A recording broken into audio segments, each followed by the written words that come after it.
سلامونه ملګرو، هیله دا ټول به جوړ روغ او صحتمند به وي. همت یو لزیار مال یم. لکه څنګه چې تاسو ته پته ده چې مو تاسو د پایتون کورس روان کړی دی. په دې کورس کې مو تاسو ډیټا سټرکچر برخه ته رسیدلی وو او په ډیټا سټرکچر کې مو تاسو یوازې لیست لوسته وو. د لیست میتود دی، د لیست فنکشنز، همدارنګه د لیست نور اړوند مسایل. نن به په دې ویډیو کې تاسو په دې باندې وتوانیږئ چې تاسو څنګه د ټپل او د سیټ سره کار کولای شئ. په راتلونکي ویډیو کې به مو تاسو په ډکشنري باندې خبرې کوو. ګورئ، ټپل چې دا ordered او immutable ده. لکه څنګه چې لیست order و خو mutable و. مطلب ordered څه معنا او mutable څه معنا. ګورئ، order چې کوم دی دا هغه ډیټا ته ویل کیږي چې هغه څنګه وي، هغه د انډیکس په مرسته مو تاسو راواخیستلی شئ. صحیح ده. او immutability یا mutable دا دې ته ویل کیږي. اوس immutable دا معنا لري چې ته نشې کولی که هغه لیست وي، مطلب که ټپل وي یا همداسې نور مطلب ډیټا دې سټور کړي وي، هغه ته چینج نشي کولی. نو دې ته ویل کیږي immutable. مطلب ته نشي کولی چې ته د ټپل دننه کوم عناصر چې دي هغه ته چینج کړي، لکه څنګه چې ته په لیست کې کولی شوی. نو زه دلته یو مثال درکوم. ګورئ، زه اول لیست لرم. my list is equal to 1 2 3. صحیح ده. او دا زه ورته وایم چې ماته پرنټ کړه my list. نو my list ماته پرنټ کړه. دا چې زه کله پرنټ کړم ماته به خپل لیست راکړي چې 1 2 3. او مو تاسو ویلو چې څنګه مو تاسو ډیټا را اخلو، مطلب څنګه مو تاسو کولای شو چې مطلب دغه elements 1 by 1 پرنټ کړو. نو هغه ماته ویلو چې تاسو به دغه نیم سره څنګه چې لیکه دا براکټس به لیکئ او دلته به څه کوئ، دې په داخل کې به تاسو انډیکس نمبر ورکوئ او هر وخت په یاد ولرئ چې په هره پروګرامینګ لنګویج کې انډیکس له 0 څخه شروع کیږي.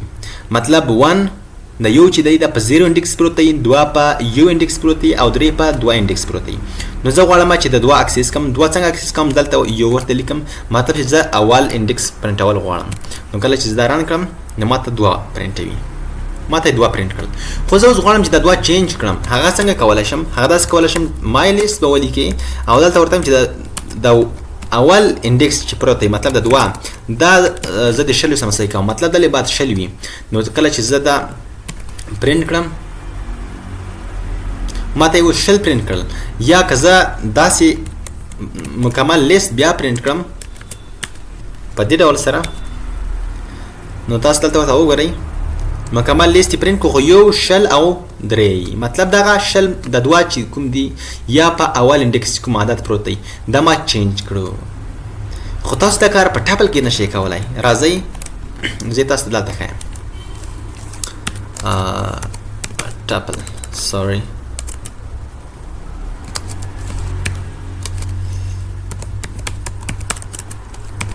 په ټپل کې به دا کار نشئ کولای. دا زه ورته لیکم چې my tuple او tuple لیکل څنګه وي، فقط دغه براکټس به په پرانتیسس باندې بدل کړئ. صحیح ده. رقم په دې ډول سره دا فرق ده د لیست سره. یو فرق دا دی. صحیح ده. بل یې په immutability کې ده، مطلب د immutable ده او مطلب لیست چې ده mutable ده. صحیح ده. دلته زه داسې ولیکم چې list is mutable ده. صحیح ده. او دا چې دا immutable ده، یعنی ته نشي کولای چې ته ډیټا چینج کړې. هغه څنګه؟ ګورئ، په دې ډول سره ما سیم کوډ مو ولیکو. دلته زه دا ټپل تاړم my tuple او دا هم my tuple او دا هم my tuple. صحیح ده. په دې ډول سره اوس دا رن کوم. اوس غلطي راکوي. tuple object does not support item assignment. نو دا ته غلطی راکړه.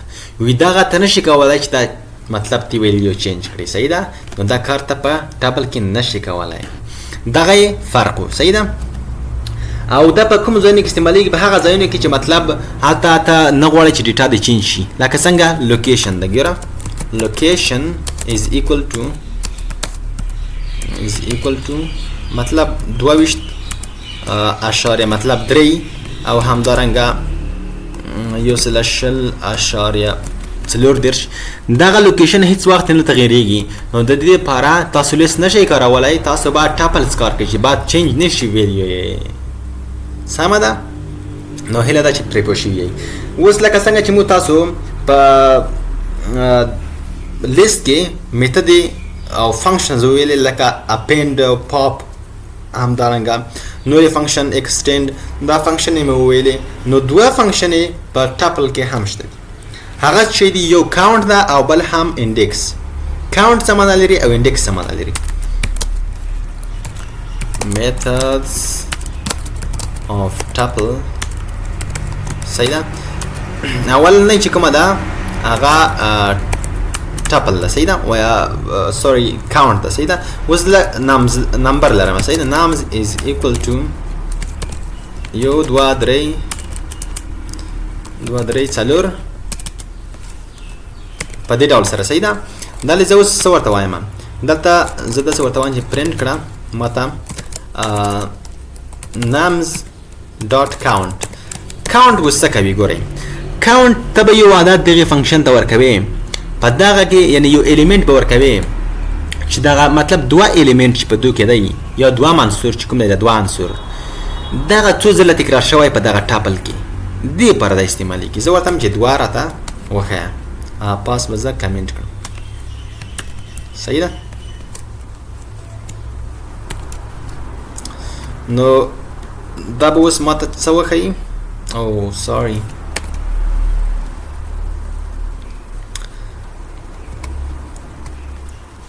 دا به اوس ماته وښیي چې یو ځل تکرار شوی دی دلته ورته وګورئ یو ځل تکرار شوی دی خو که چېرته د دوه زه دلته هم ولیکم دوه او دوه یعنی څو ځله شو یعنی دوه